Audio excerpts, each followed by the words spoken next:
Before you scroll, before you minimize this video, before you tell yourself you will come back to it later, understand something very clearly. What you are about to hear is not motivation. It is not entertainment. It is not background noise while you check your phone. If you stay until the end, something in you will shift. And if you leave halfway, you will miss the exact sentence that could have changed your trajectory for the next 5 years. Most people watch videos to feel inspired for a moment. A small dopamine hit. A temporary spark. Then they go back to the same habits, the same excuses, the same environment. Nothing changes. I am not here for that. I am here to challenge the way you think about yourself, your standards, your limits, and your future. Somewhere in this video, I am going to say something that makes you uncomfortable. Not because it is harsh, but because it is true. And truth has weight. Truth forces you to confront the gap between who you are and who you could become. If you have ever felt like you are capable of more, but stuck in the same position. If you have ever questioned whether you are wasting your potential. If you have ever wondered why some people accelerate while others remain stagnant. Then you need to hear every word. Do not watch this passively. Listen like your future depends on it, because in many ways it does. Stay until the end, not for me. For the version of you that refuses to stay average. Let's go deeper into the first truth. Nobody is coming to save you. And I don't say that to sound dramatic. I say it because it's mathematically, psychologically, and historically accurate. If you study progress, real progress, whether in technology, business, science, or personal growth, it has always come from individuals who decided to stop waiting. Civilizations don't advance because everyone agrees it's time. They advance because a small percentage of people take responsibility before they feel ready. Most people live in a subtle illusion. They believe that at some point clarity will arrive, confidence will arrive, resources will arrive, permission will arrive. But clarity comes from action, confidence comes from competence. Resources come from value creation, and permission that was never required. Psychologically, waiting feels safe, it reduces immediate anxiety. You tell yourself, I'll start when I know more. I'll move when I'm more prepared. I'll launch when conditions are better. But what you're really doing is outsourcing responsibility to the future. You're negotiating with time instead of confronting your fear. Here's the uncomfortable reality: the system is not designed to discover you. It's designed to reward output. The world does not scan the horizon looking for hidden potential. It responds to visible contribution. If you are not building, you are invisible. And invisibility is the natural state of those who wait. Look at any major breakthrough in history. It wasn't created by someone who had guaranteed outcomes.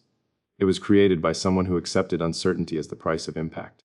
Responsibility always precedes recognition. That's the part people don't like. We grow up conditioned to believe that authority figures will guide us step by step. Teachers give assignments. Managers give tasks. Parents give direction. But at some point, that structure disappears. And if you haven't developed internal authority, you freeze. Internal authority is the ability to say, even if no one instructs me, I will move. That is power. Nobody is coming to save you means nobody is coming to validate your dream before it works. Nobody is coming to fund your ambition before you prove traction. Nobody is coming to hand you belief when you don't yet believe in yourself. And that's not unfair. That's efficient. The universe operates on demonstrated commitment. When you move first, momentum responds. When you take ownership, opportunities align. Not magically, but logically. Action creates data. Improvement creates leverage. Waiting creates nothing. There's also a philosophical layer here. Freedom and responsibility are inseparable. If you want total freedom, financial freedom, creative freedom, time freedom, you must accept total responsibility. You cannot demand autonomy while blaming circumstances. Blame is seductive. If the economy is bad, if your background is difficult, if your network is weak, you can justify inaction. But justification does not change outcomes. Radical responsibility does. Radical responsibility means you look at your current results and say, this is my starting point. Not my parents' fault, not society's fault, not luck's fault, my starting point. And from here, I build. This mindset is not about self-criticism, it's about self-ownership. There is a psychological shift that happens the moment you stop expecting rescue. Your brain moves from passive mode to problem-solving mode. Instead of asking, why is this happening to me? You ask, what can I build with this?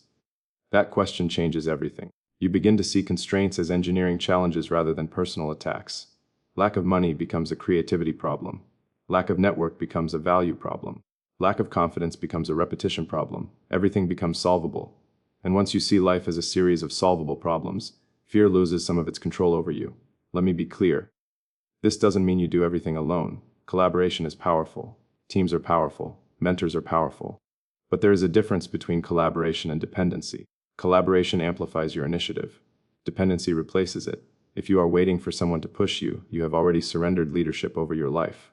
The market rewards leaders, not titles. Leaders. And leadership begins with self-direction. Think about it this way. If you were the CEO of your own life, which you are, would you hire yourself based on your current level of execution? Would you invest in your habits? Would you trust your consistency? That question is uncomfortable. Good, it should be. Because the moment you see yourself as the operator, not the victim, you reclaim control. And control is addictive. When you realize that every skill can be learned, every connection can be built, every idea can be tested, you stop romanticizing luck. You start respecting effort with intelligence. You understand that results are not random, they are engineered by people who decided to stop waiting. Most people overestimate the difficulty of starting and underestimate the cost of stagnation. But inaction compounds quietly. 5 years pass, 10 years pass, the idea is still in your head, the book unwritten, the business unlaunched, the potential unused. That is the real risk. Nobody is coming to save you is not a negative statement. It's a liberating one. It means your progress is not bottlenecked by someone else's approval. It means you don't need consensus to begin. It means your timeline is self-determined. That's extraordinary freedom. But freedom demands courage. Courage to publish before you feel ready. Courage to apply before you feel qualified. Courage to speak before you feel certain. Courage to build before you feel supported. And here's the paradox. The moment you stop waiting for rescue, people start showing up. Not because they saved you, but because you proved you were serious. Momentum attracts allies. So if you're listening to this and thinking, I don't have enough yet, understand this: enough is built, not granted. Enough skill is built, enough capital is built, enough influence is built. Start where you are, use what you have, improve relentlessly. Because the most dangerous person in the world is not the most talented. It's the one who has accepted total responsibility for their trajectory. And when you accept that nobody is coming to save you, something shifts. You stop hoping. You start constructing. You stop wishing. You start engineering. You stop waiting for a sign. You become the signal. Remember this: the day you stop expecting rescue is the day you become unstoppable. Now let's talk about the second truth. Obsession beats talent. That statement makes people uncomfortable because it challenges a belief we have been carrying since childhood. We are taught to admire talent. We celebrate the naturally gifted. We label people early. This one is smart, this one is creative, this one is athletic. And then we quietly decide who we are based on those labels. But if you examine high-level achievement closely, you will notice something different. Talent might open a door. Obsession builds the entire structure behind it. Talent is potential energy. Obsession is kinetic energy. Obsession is what you refuse to stop doing. Psychologically, obsession is misunderstood. People think it means unhealthy fixation. In reality, at the highest level, it means sustained, voluntary focus on a problem or a vision long after the excitement fades. It means you are thinking about your mission when no one is watching, when there is no applause, when there is no immediate reward. Most people operate on motivation. Motivation is emotional, it rises and falls. Obsession operates on identity. It is not about how you feel. It is about who you believe you are. When someone is truly obsessed, they do not negotiate with discomfort. They expect it. They understand that mastery is repetitive. They understand that innovation is iterative. They understand that progress is often invisible in the short term. Look at any domain: science, technology, business, art. The individuals who shift industries are rarely balanced in the conventional sense. They think about their craft constantly. They revisit the same problem from different angles. They test, fail, adjust, test again. Not because someone forces them to, but because they are internally compelled. That internal compulsion is the difference. Talent without obsession creates inconsistency. You perform well when conditions are ideal. You disappear when they are not. Obsession removes dependence on ideal conditions. You work when you are tired. You refine when others relax. You continue when results are delayed. And here is the philosophical layer. Obsession is a declaration of meaning. It is your mind saying, "This matters enough for me to endure difficulty." In a world filled with distraction, that level of commitment is rare. We live in an era engineered to fragment attention. Notifications, trends, short-form validation. Everything competes for your focus. And focus is the most valuable cognitive resource you have. If your attention is constantly divided, your output will always be diluted. Obsession concentrates attention. When your attention is concentrated, your learning accelerates. Your pattern recognition improves. Your problem-solving deepens. You begin to see what others overlook because you have spent more hours inside the complexity of the issue. People will call it talent. It is not talent. It is time multiplied by intensity. Let me be direct. If you are not thinking about your goals daily, you are not serious about them. If you can easily detach from your ambition, it is not a mission. It is a hobby. There is nothing wrong with hobbies. But hobbies do not change your life trajectory. Obsession restructures your schedule. It restructures your priorities. It even restructures your social circle. Because when you are deeply committed to something, you become selective with your energy. You begin to ask, does this conversation move me forward? Does this activity align with my long-term vision? That level of intentionality can feel isolating, but it is also empowering. Here is another uncomfortable truth. Talent creates ego, obsession creates humility. When you are obsessed, you are constantly aware of how much you do not know. You are in learning mode. You are studying competitors. You are analyzing feedback. You are refining systems. Your focus is improvement, not image. Ego says, I am naturally good at this. Obsession says, and better is a moving target. In high-performance environments, the gap between first and second place is often microscopic in skill but massive in preparation. The obsessed individual rehearses longer, studies deeper, iterates faster. That compound effort over time creates separation. It is not dramatic, it is mathematical. 10% more effort daily is not noticeable in a week. Over 5 years, it is transformational. Obsession also changes your relationship with failure. When you are casually interested in something, when you are obsessed, failure feels like data. You do not interpret it emotionally. You analyze it structurally. What did not work? Why? What variable can be adjusted? That mindset accelerates growth. Most people quit when effort stops being exciting. Obsession continues when excitement fades. It understands that boredom is part of mastery. Repetition is part of mastery. Precision is part of mastery, and mastery is attractive, not because it looks glamorous, but because it is rare. You say you want extraordinary results, but extraordinary results require extraordinary focus. You cannot compete with someone who thinks about their mission when they wake up and when they go to sleep. You cannot outperform someone who treats improvement like oxygen. This does not mean you abandon balance entirely. It means you recognize seasons. There are seasons of intensity. Seasons where you compress years of learning into months because your focus is undivided. Those seasons define trajectories. Ask yourself honestly, what are you truly obsessed with? Not what sounds impressive. Not what gains social approval. What problem do you keep returning to? What idea irritates you enough that you want to solve it? What vision excites you enough that you are willing to sacrifice comfort? That is the signal. Because when obsession aligns with purpose, you are not forcing discipline every day. You are pulled by curiosity and conviction. And here is the final layer. Obsession is a competitive advantage in a distracted world. While others are sampling opportunities, you are compounding skill. While others are restarting repeatedly, you are deepening expertise. Depth beats scattered energy. If you commit to something with relentless focus for 5 years, you will not recognize your former self. Your thinking will sharpen. Your standards will rise. Your tolerance for mediocrity will disappear. People will say you are intense. They are right. Intensity is required to bend reality, so do not apologize for caring deeply. Do not dilute your ambition to make it comfortable for others. If your goals do not consume a portion of your thoughts daily, they are not large enough. Because in the end, talent might get you noticed. Obsession makes you undeniable. And here is the reflection I want to leave you with. If someone observed your daily habits without hearing your words, would they conclude you are obsessed with your vision? If the answer is no, then you do not need more talent, you need more commitment. Decide what matters, eliminate what does not. Focus until your progress becomes impossible to ignore. Because the world does not remember the mildly interested, it remembers the relentless. Now we arrive at the third truth. Choose risk over comfort. If nobody is coming to save you and obsession is the engine, then risk is the doorway. Without risk, nothing meaningful begins. Let us define comfort clearly. Comfort is predictability, it is routine without challenge. It is choosing what is familiar over what is possible. On the surface, comfort feels intelligent, it feels responsible, it feels safe, but comfort has a hidden cost. It slows growth to a near stop while creating the illusion of stability. Psychologically, the human brain is wired for survival, not expansion. It prefers certainty because certainty reduces perceived threat. When you consider launching a business, changing careers, publishing your ideas, or pursuing an ambitious goal, your brain interprets uncertainty as danger. It triggers fear. It produces doubt. It magnifies worst-case scenarios. This is not weakness, it is biology. But biology optimized for survival does not automatically produce extraordinary outcomes. If you only follow your instinct for safety, you will build a life that is structurally secure and emotionally unfulfilled. Risk is not recklessness. Risk is voluntary exposure to uncertainty in pursuit of something valuable. It is the decision to step into the unknown with preparation, not ignorance. Philosophically, growth requires instability. Every transformation involves temporary disorder.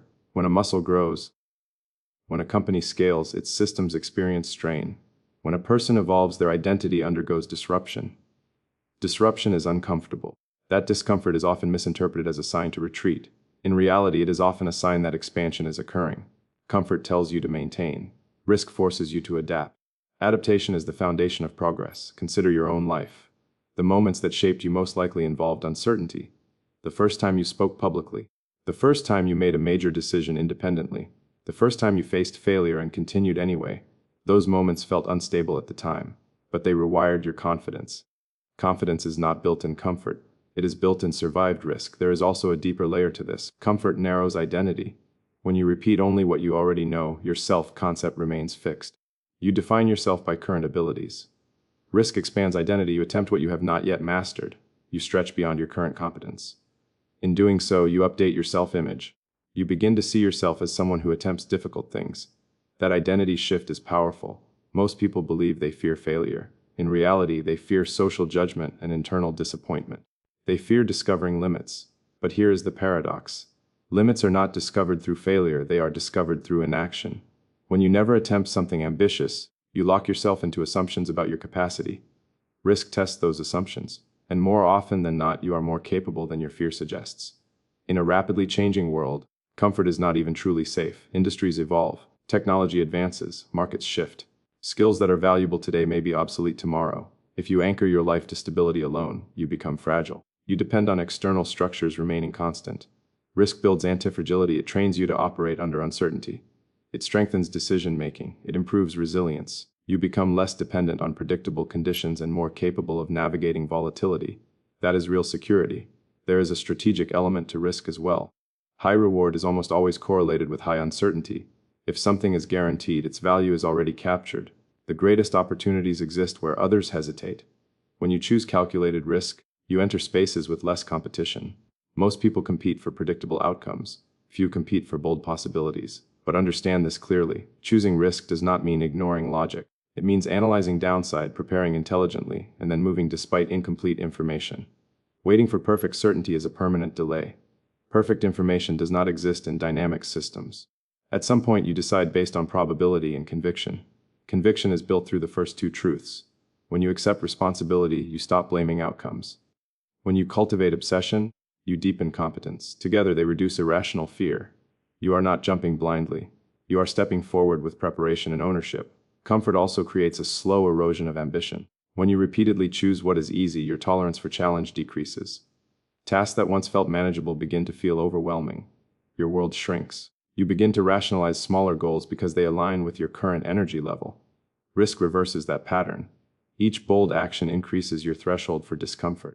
What once felt intimidating becomes normal. You recalibrate upward. Over time, your baseline expands. Imagine two trajectories. In one, you choose comfort daily. In the other, you choose one meaningful risk each week.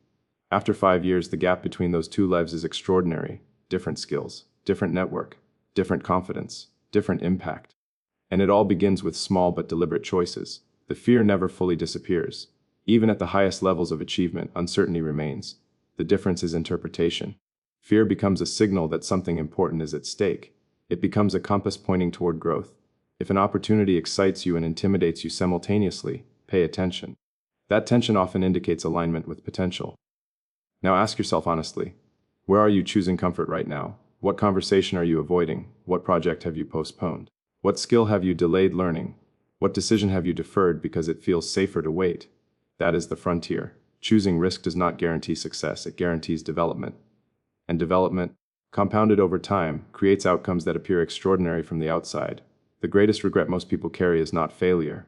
It is inaction. It is the memory of an idea never tested, a move never made, a standard never raised. You do not want to look back and realize you optimized for comfort instead of possibility. Your life is a finite resource. Time is non-refundable. Every year spent in hesitation is a year not invested in expansion. So choose intelligently, prepare thoroughly. But when the moment arrives, move. Because comfort will preserve your current reality. Risk will build your future. And here is the final thought I want to leave you with. If your decisions are not stretching you, they are shrinking you. Choose the stretch.